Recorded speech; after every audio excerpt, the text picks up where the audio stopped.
akan dikurangi 15 juta dan dikali 30%, sehingga betul kan, itu aturannya demikian.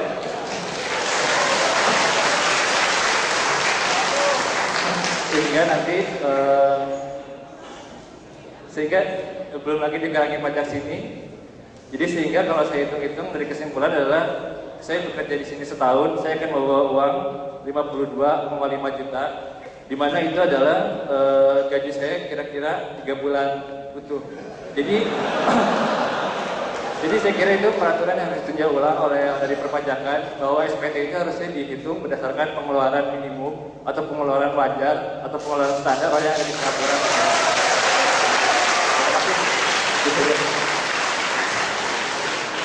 Rupanya udah ya betul teman kita.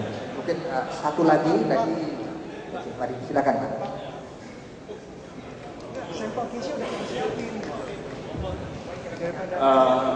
Saya simpel aja Pak, mau tanya pertama mengenai seminar ini. Sunset Policy itu dilakukan tahun 2008, tapi ke kita baru sampai tanggal 21 November 2008. Jadi kita punya waktu hanya 1 bulan, dipotong liburan, berarti otomatis kita hanya punya waktu mungkin 4 minggu untuk understand about Sunset Policy. Itu yang pertama. Kenapa kok lambat datangnya ke Singapura? Gitu. Itu yang pertama. Lalu yang kedua, simpel lagi pertanyaan saya tentang pajak. Pemerintah bicara tentang dosa-dosa masa lalu kita. Lalu yang saya mau tanya adalah, saya bekerja total ada 12 tahun dan trip ke luar negeri itu cukup sering. Setahun minimum itu bisa 8 kali. Setiap hari waktu masih di Indonesia saya bayar yang namanya fiskal 1 juta dan tidak pernah ada pemotongan pajak. Kalau memang mau fair ada Sunset Policy, bisakah pemerintah memberikan semacam dosa pemerintah dulu kepada kita sehingga itu bisa diakses? Karena terus terang aja kita di sini bukan pengusaha atau orang kaya, kita bekerja di sini. Jadi saya pikir Sunset Policy harusnya two ways. Ya, itu yang kedua. Yang terakhir, saya cukup tertarik dengan data-data dari Pak Khatib, terutama dengan G20. Mudah-mudahan Indonesia tahun 2009 itu bisa seperti yang Pak Khatib bilang seperti dengan tahun 2003. Cuma saya agak keraguan bahwa kurs sekarang ini mencapai 12.400 atau 12.500. Sepertinya Bank Indonesia tidak mampu menahan pergerakan mata uang ini.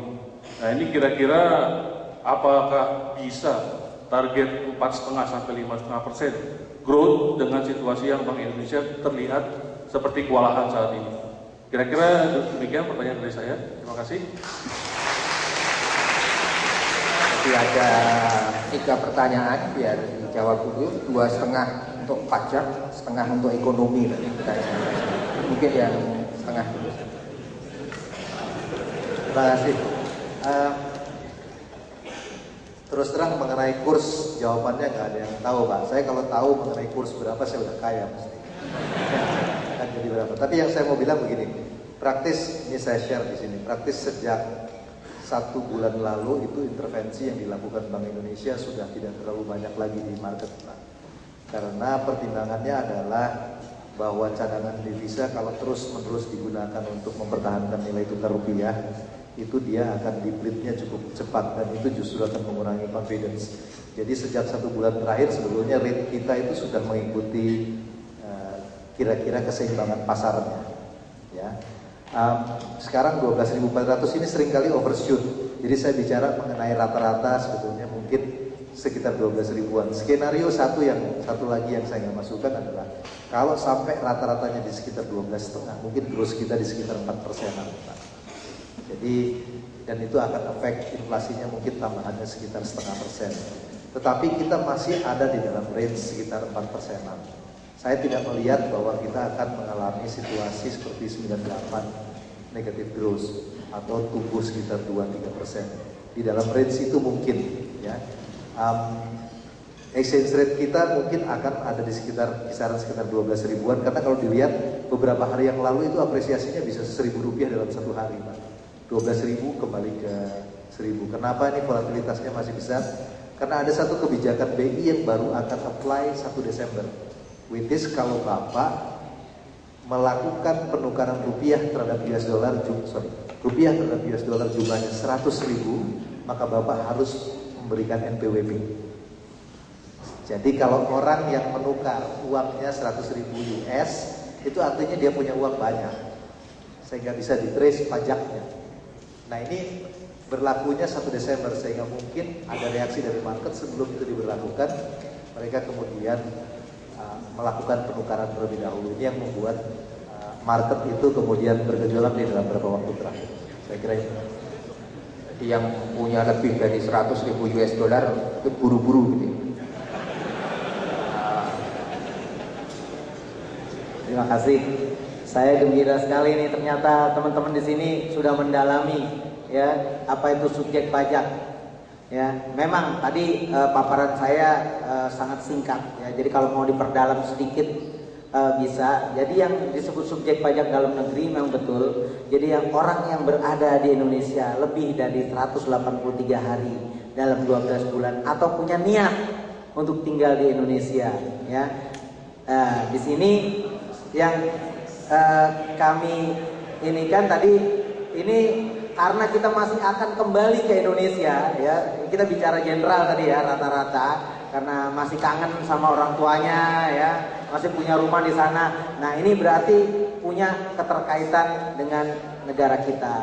Di samping itu di dalam tax treaty juga diatur gimana nih statusnya kalau saya udah di Singapura juga 183 hari lebih.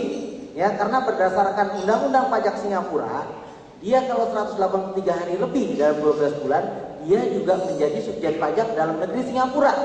Ya, jadi pertanyaannya sangat valid. Di dalam tax treaty di pasal 4 itu diatur dengan jelas, di sana ada namanya tie break rule, ya. Yang ini terus terang aja jarang dimanfaatkan oleh institusi pajak dua negara baik Indonesia maupun Singapura. Yang intinya adalah kalau ada kasus yang seperti itu, jadi ada orang yang punya kondisi dia subjek pajak Indonesia dalam negeri, dia subjek pajak dalam negeri juga Singapura. Gimana pemecahannya? Ada 4 step yang harus dilihat. Yang pertama adalah ya dilihat kedekatan personal dan ekonominya. Ya, ini ada di tax treaty. Ekonominya gimana?